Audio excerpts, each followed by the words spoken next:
Beneath the gilded ceilings of Kensington Palace, something far darker was unfolding.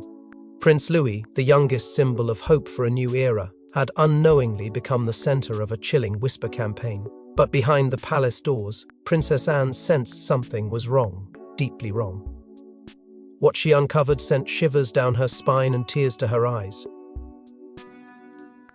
Before we go deeper into what this really means for the royal family, make sure to subscribe so you don't miss a single update. It began with little things too little for most to notice. Anne, ever the watchful aunt with an iron sense of intuition, began picking up on odd shifts during her occasional visits. Louis, once bubbly and talkative, now seemed guarded. His usual playful banter with his cousins had dulled into silence. His favorite toys replaced. The warm familiarity he once shared with Catherine had cooled. Almost like a shadow had fallen over the child's spirit. Something or someone was changing the air around him, and Anne could feel it thickening.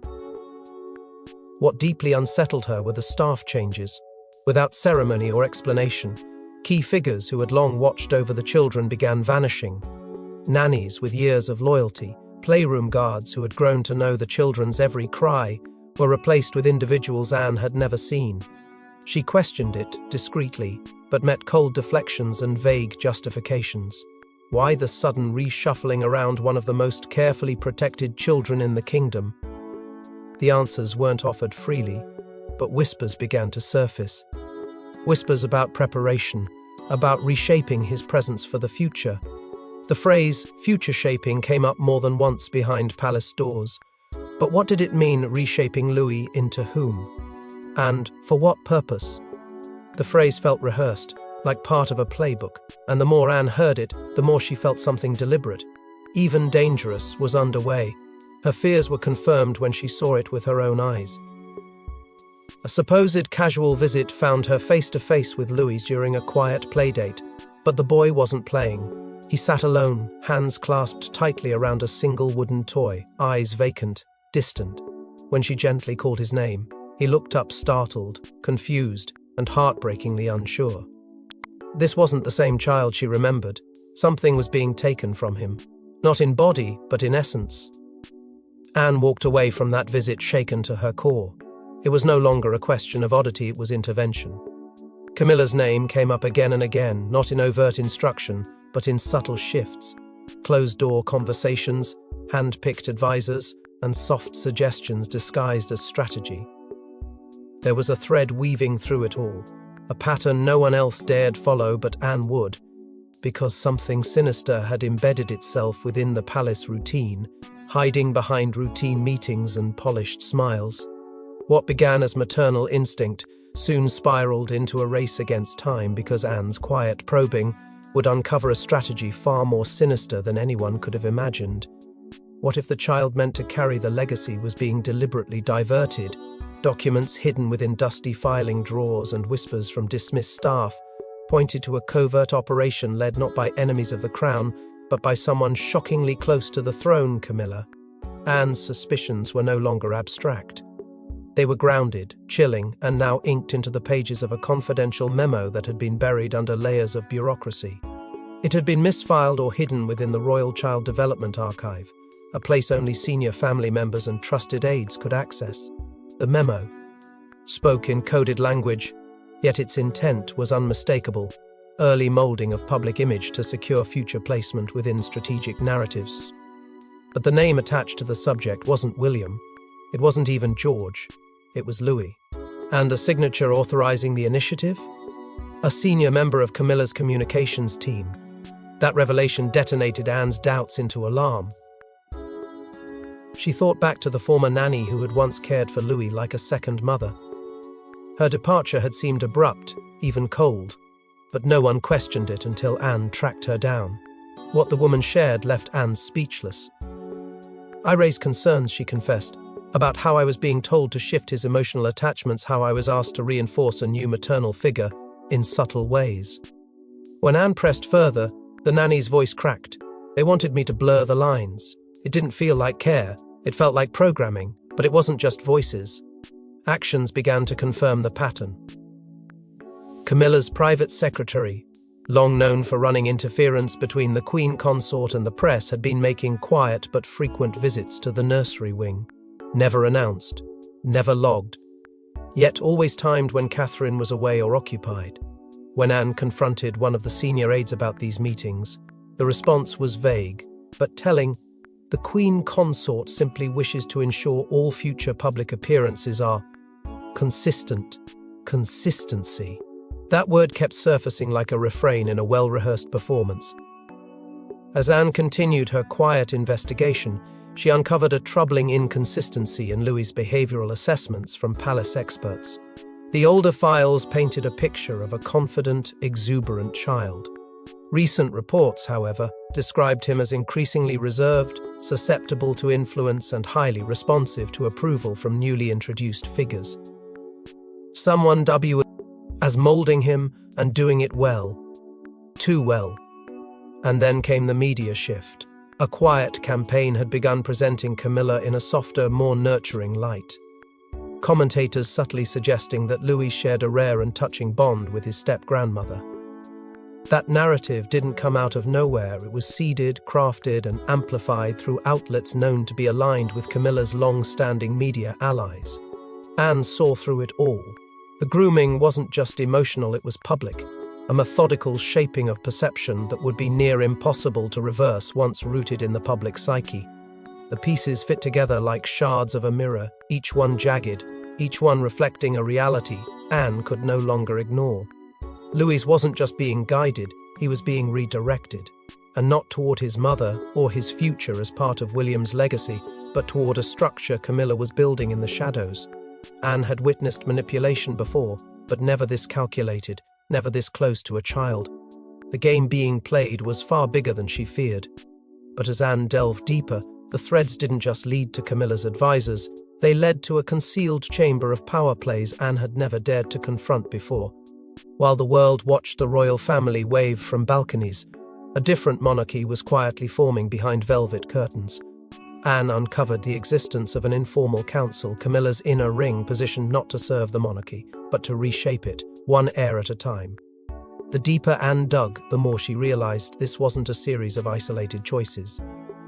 It was an organized structure, a deliberate redrawing of lines within the House of Windsor. At the heart of this scheme was what insiders whispered as the Circle of Five, a hand-picked group of Camilla's most loyal advisors. Their names never appeared on official rosters. They weren't part of traditional royal communications or public engagements. Yet, their fingerprints were on everything from press releases to educational consultations for the young royals. Anne traced email chains, noted unrecorded visits to palace nurseries, and finally connected the dots. These five operated from the shadows with precision, their influence felt but never formally acknowledged. Louis, she discovered, was being recast.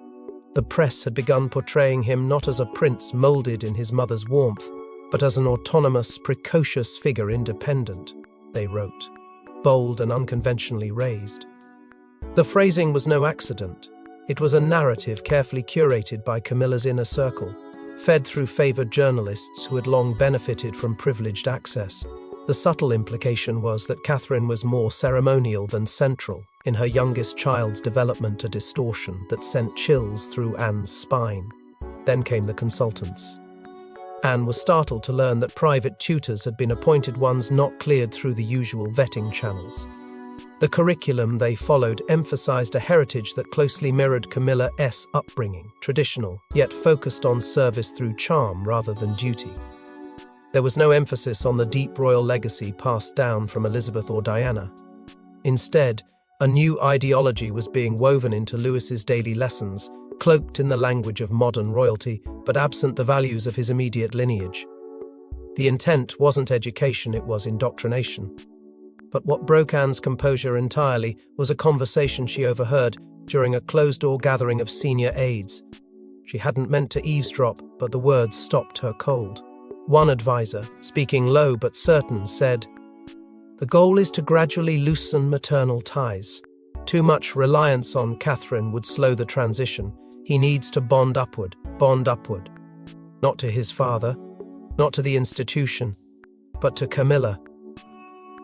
When Anne confronted one of the advisors later that evening, her voice was steel, her accusation clear.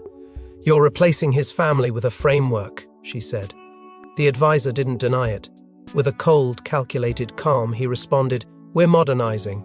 And just like that, Anne was dismissed, told gently but firmly to stop interfering in matters outside her generational reach. The worst part was Charles.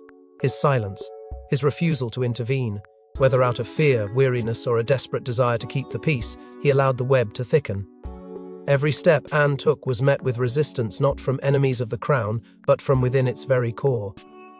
The palace was no longer the monarchy's sanctuary, it was Camilla's chessboard. And yet, it was only when Anne reached out to Louis's mother that the full emotional storm erupted, because Catherine had been fighting her own battle in silence. She appeared calm, composed, every inch the poised duchess, but behind closed doors. Catherine had been living in a quiet war, and when Anne walked in, the dam finally broke. What Catherine revealed next stunned even the seasoned royal veteran. Anne hadn't come to accuse, but to connect, to see if the unease in her heart was mirrored in Catherine's. She found the Duchess in her private sitting room, surrounded by carefully organized piles of children's books, faded drawings, and an unsettling silence. At first, Catherine hesitated, but when Anne simply asked, "Do you feel him slipping away too?" the truth came flooding out. Catherine had noticed the changes long before anyone else dared acknowledge them. The new staff, the unexplained absences of familiar faces, the subtle shift in Louis's vocabulary, all signs. At first small, then impossible to ignore. She had tried to act, quietly, diplomatically. She had gone to Charles, tea once, but 3 times, requesting an internal review of the staffing arrangements around her son. Each time she was met with warm nods and promises of follow-ups that never came. She was told things were in process, that she should focus on public duties and to trust the system. But the system, Catherine realized, was the problem. The breaking point had come one afternoon when Louis, in a passing moment of affection, called her by a phrase she never taught him, one commonly used by Camilla. It was so jarring, so foreign in tone, that Catherine had to leave the room in tears. From that moment, she began documenting everything, every visitor, every new book added to Louis's shelf, every adult who read to him, what stories were emphasized, which names were spoken often. She even recorded changes in his speech and drawings, trying desperately to hold on to the threads of his true identity. Her journals, hidden beneath layers of correspondence and cloaked in royal monograms, painted a devastating picture. The manipulation wasn't theoretical. It was systematic, quiet, and most damning of all, intentional. Anne listened, horrified. The Catherine she saw wasn't simply distressed, she was exhausted, emotionally battered by months of subtle isolation. Her voice cracked as she confessed the one fear she had never dared say aloud. "I think they're trying to erase me from him, Anne, and I'm starting to feel like it's working." That sentence alone struck Anne like a dagger. It wasn't paranoia, it wasn't weakness. It was a cry from a mother, watching her child slip into someone else's world, someone else's design. Catherine had been screaming into a void while the palace echoed back silence. But even as Anne sat with her, stunned and grieving for what had already been taken, Catherine handed her something else, a plain leather-bound book. No title, no crest. Just a worn ribbon too. Ked between the pages. "Start with the red-marked entry," she whispered. Anne opened it with trembling hands. Inside was a single passage underlined 3 times, and the words would burn into Anne's memory forever. It wasn't just evidence, it was the catalyst. But it was one entry in Catherine's private journal that turned the tide and forced Anne to take an unthinkable risk. Tucked between the pages of routine motherly notes was one chilling line. Penned in Catherine's careful hand, Camilla asked if Louis could call her Granny. That sentence became the spark that ignited Anne's fury and her quest for confrontation. For a royal child, titles are not mere words. They are symbols, anchors of identity, steeped in tradition and carefully guarded lineage. So for someone other than his mother or grandmother to seek such a role, especially someone who had spent decades on the edge of royal legitimacy, was not simply inappropriate. It was psychological trespassing. Catherine hadn't written it as a formal complaint. It was just a passing note among dozens. But for Anne, it struck like lightning. That one line laid bare everything she feared. This wasn't about affection, it was about imprinting. A deliberate attempt to shift emotional allegiance in the mind of a young prince.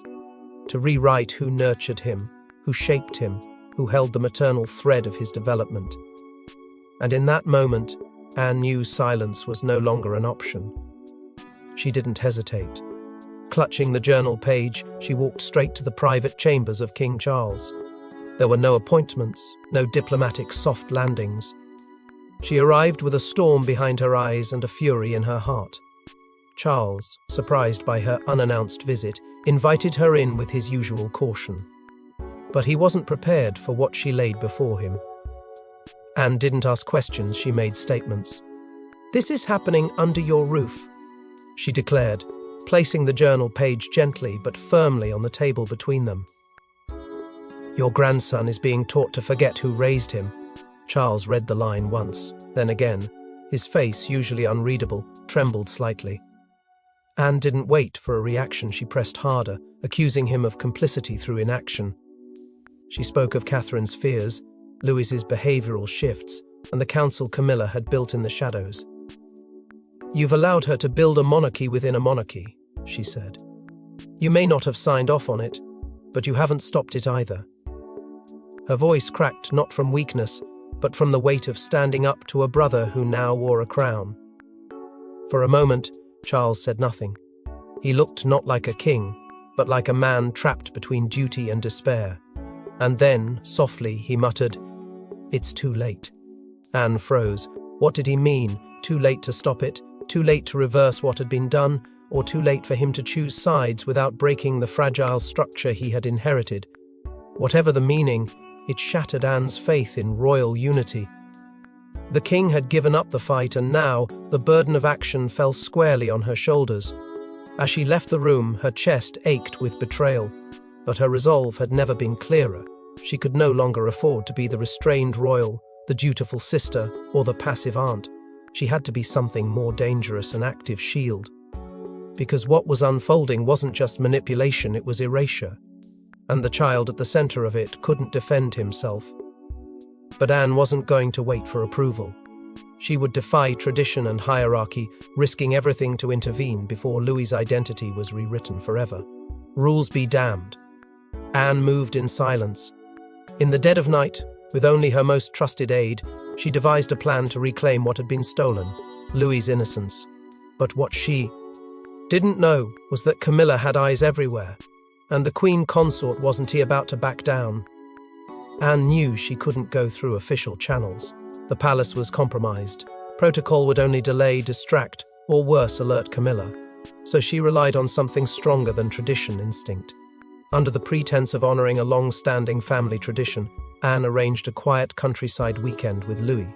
It was positioned as nothing more than a bonding excursion between aunt and nephew, a relic of the Windsor routine. But behind the polished narrative, Anne had a mission. She wanted time, unfiltered, uninterrupted, unsupervised time to understand just how deeply the manipulation had burrowed into the young boy's mind. When Louis arrived, clutching his stuffed animal and wearing a smile that didn't quite reach his eyes, Anne knew she was already too late in some ways, but she wasn't giving up. Over the course of that weekend, she asked questions that seemed innocent. Who helped him get dressed? Who read to him at night? What stories did he love? At first, Louis answered cheerfully, but there were subtle hesitations, phrases that didn't sound like a child's natural vocabulary. And then came the moment that shattered Anne's composure. Louis tilted his head and, with a whisper of confusion, asked, "Is Granny Camilla the real queen now, like the one who decides?"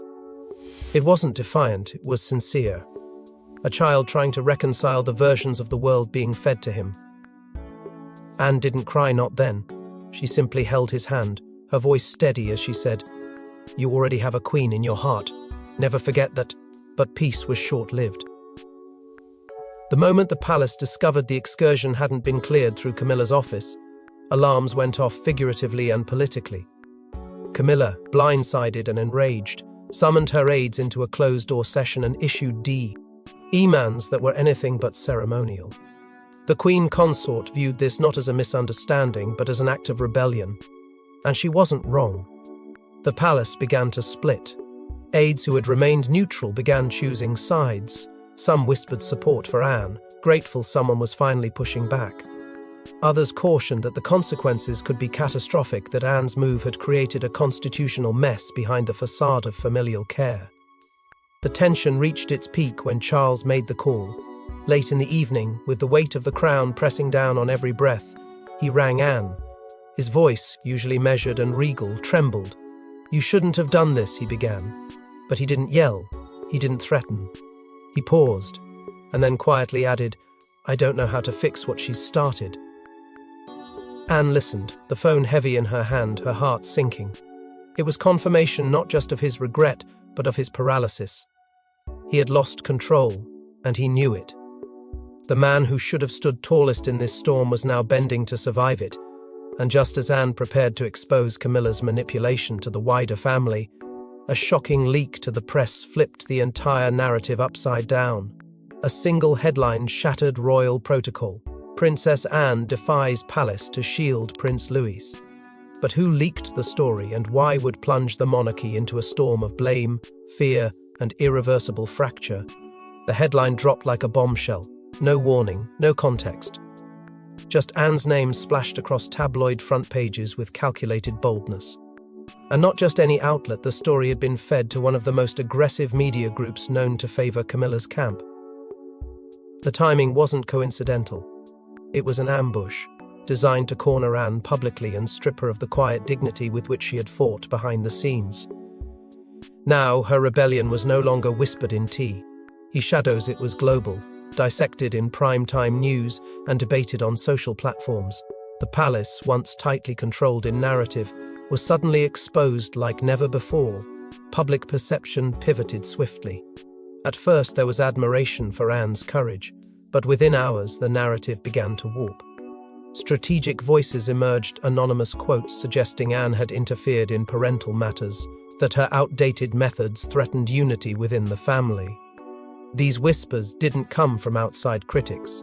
They were seeded from within, buried in carefully worded press briefings, fueling doubt about Anne's judgment. The idea was simple: make her look impulsive, emotional, unstable. Caught in the fallout was Catherine. Already exhausted, already strained, she now found herself pulled into the public arena, bombarded with demands for comment, clarity, and stance. She wasn't ready, and she shouldn't have needed to be. Her silence was not weakness, but grief, for a child being pulled in opposite directions. She had trusted Anne to act quietly, decisively, within the old rules. But now, with the story out, the rules had changed. Camilla's team was faster, louder, and relentlessly polished. Her PR machine flooded the press with images of a smiling, nurturing queen consort, arms wrapped gently around children. Quotes about her deep bond with all the royal grandchildren. It was a campaign, nothing short of it. And it worked. The narrative began to shift. Camilla wasn't the villain. She was being painted as the misunderstood matriarch, benevolent, modern, and tragically maligned. Inside the palace, the atmosphere turned poisonous. Advisors urged Anne to issue a public clarification, even a soft retraction. For the sake of optics, they said, to ease the storm. But Anne refused. Her resolve was absolute. She knew retracting now would not only betray Catherine, it would validate the manipulation. Every attempt to silence her only strengthened her position. She wasn't fighting for attention. She was fighting for a child's identity, and she would not let that be buried beneath spin and spectacle. Then came the moment no one saw coming. Queen Elizabeth, the silent force who had held the monarchy together through decades of scandal and evolution, was seen in an unguarded moment with her daughter. Anne, eyes red from exhaustion, stood beside her mother, both unaware of the camera flash in the distance. The photo, leaked within hours, captured the Queen wiping a tear from her cheek as Anne whispered something into her ear. It was an image that cracked the surface. The matriarch of the nation, showing sorrow not for politics or press, but for pain within her own family. But what came next wasn't just about a child or a crown. It was about Anne's past, and a secret she had kept buried until now. one that made her fight for Louis' personal few, remembered the bitter years Anne fought to protect her own children from royal meddling. But now, with Louis in the crosshairs, those old scars reopened, and this time, Anne was ready to break the rules she once followed blindly. It wasn't the first time Anne had stood in the eye of a storm like this. Years ago, when Peter and Zara were just children, she had fought tooth and nail to shield them from the machine that chewed up innocence and repackaged it for public consumption. She remembered the whispered arguments behind palace walls about whether her children should be granted titles, whether they should serve the firm or live freely outside its iron grip. Anne had chosen freedom, at least that's what she believed then. But even freedom came at a price. Her son Peter had been quietly shaped into a royal narrative despite his lack of title. Headlines still followed him, expectations still stalked him. And Zara, bold, bright, unstoppable Zara, had been cast as the perfect modern royal, a carefully balanced mixture of duty and detachment. Neither of them had truly escaped. They had simply been styled differently. Anne saw her past laid bare in Catherine's present. The same helpless expressions, the same deafening silence from those in power. She remembered the times she bit her tongue, thinking silence meant strength. She regretted it now, every second of waiting, of obeying, of pretending she wasn't watching her children, being tailored to fit someone else's narrative. That regret boiled inside her as she flipped through Catherine's journal one last time and then opened her own. She still kept it weathered, locked away in her private quarters. When she placed them side by side, the similarities were haunting. Same fears, same patterns, same desperate need to protect what motherhood was never supposed to surrender. This wasn't just about Louis anymore. This was about generational harm, about watching the monarchy devour itself from the inside, starting with its most vulnerable members. Anne had learned the language of suppression, words like duty, tradition, and stability, weaponized to mask the dismantling of autonomy. But she had also learned when to stop listening. And this time, she wouldn't be silenced. She wouldn't hand Louis over to the same fate that had stalked her own children. Then came the moment that changed everything. A charity event, innocent, ceremonial. Louis had insisted on coming with her, despite objections from handlers. He reached for Anne's hand and refused to let go. Cameras flashed. The world watched. The image that emerged the next morning wasn't just symbolic, it was seismic. Louis smiling faintly, gripping Anne's fingers with a quiet certainty. Headlines couldn't spin it. Critics fell silent. It was the image of a child seeking safety. In someone who refused to abandon him. Anne stared at that photo later, alone, knowing it was more than a moment, it was a message. And whether the palace approved or not, the message had been sent. She would not fail him, not like before, not again. As storm clouds gathered over the monarchy, a final confrontation loomed, and it would happen not in secret, but at the most sacred royal event of the year. All eyes were on Westminster, but behind the ceremonial smiles, tension roared like thunder. As Anne stood in full regalia beside Louis, Camilla arrived late, and the look exchanged between them threatened to crack the royal illusion forever.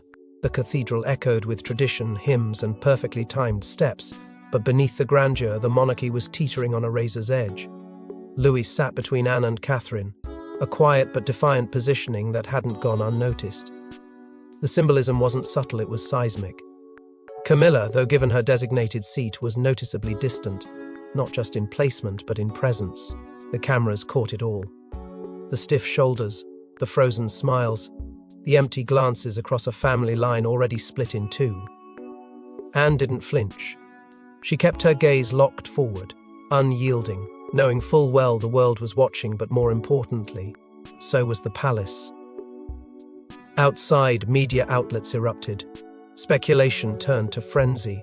Columnists analyzed every body movement, every shift in posture, every micro-expression as if decoding a foreign language. Rift in the ranks, one headline read. Anne claims symbolic guardianship, wrote another. Inside the cathedral, Anne felt the weight of it all, centuries of protocol bearing down on her, daring her to back down. But she didn't. She had made her choice. She was standing for something bigger than the monarchy's image.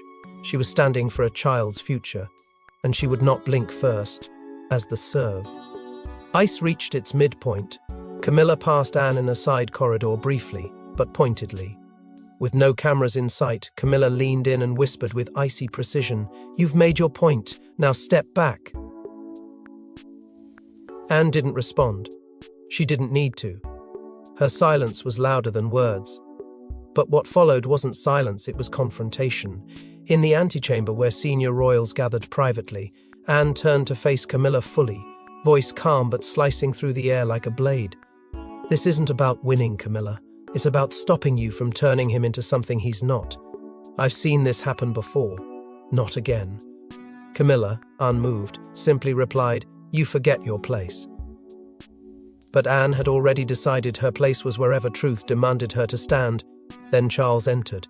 The room fell quiet. For a moment it was just three of them, the king, the consort, and the sister. And in that stillness, Charles looked more like a man than a monarch. Torn, tired, trapped between the woman he had elevated and the sister who had never failed him. Anne spoke again, this time to him. "You have one chance to end this. Unite the family, or watch it unravel for good." The silence that followed was heavy, but Charles's sigh said more than any royal decree ever could. He didn't side with either. But he didn't stop Anne either. That was his answer. When the family returned to the cathedral floor, something had shifted.